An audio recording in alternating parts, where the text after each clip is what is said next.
రాజధాని అమరావతిపై సాక్షి TV channel డిబేట్లో కృష్ణంరాజు అనే ఒక విశ్లేషకుడు, ఒక జర్నలిస్టు అశ్లీల వ్యాఖ్యలు చేయడం, అనుచిత వ్యాఖ్యలు చేయడం, అసభ్యకరమైన వ్యాఖ్యలు చేయడం అనేది చాలా గర్హనీయం, శోచనీయం, ఆక్షేపణీయం. కానీ ఈ సందర్భంగా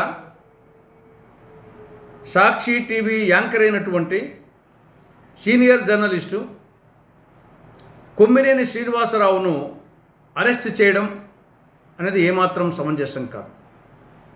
ఇది అన్యాయం, అప్రజాస్వామికం. అనుచిత వ్యాఖ్యలు చేసింది కృష్ణంరాజు, ఆయన అరెస్ట్ చేయొచ్చు. కానీ ఒక యాంకర్ వచ్చే సందర్భంలో యాంకర్గా పనిచేశాడని ఆయన అరెస్ట్ చేయడం అనేది ఏమాత్రం సమంజసం కాదు.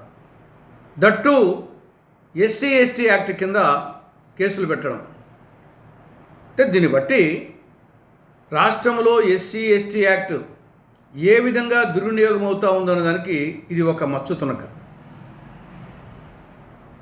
ఈ అనుచిత వ్యాఖ్యలు కృష్ణంరాజు సాక్షి టీవీ ఛానల్లో చేశాడు కాబట్టి సాక్షి టీవీ యాజమాన్యము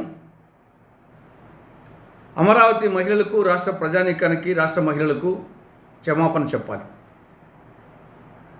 కానీ అదే సమయంలో సాక్షి కార్యాలయాల మీద టీడీపీ శ్రేణులు దాడులు చేయడం, రాళ్ళు విసరడం, కోడిగుడ్లు విసరడం, గేట్లు ఎక్కడం, గేట్లు దుమకడం, ఫర్నిచర్ ధ్వంసం చేయడం, ఇవన్నీ అప్రజాస్వామికం.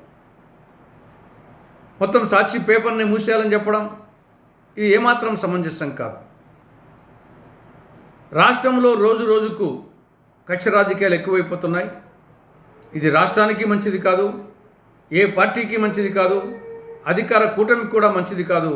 ఒక్కసారి ఆలోచించాలని రాష్ట్ర ప్రభుత్వానికి విజ్ఞప్తి చేస్తున్నా.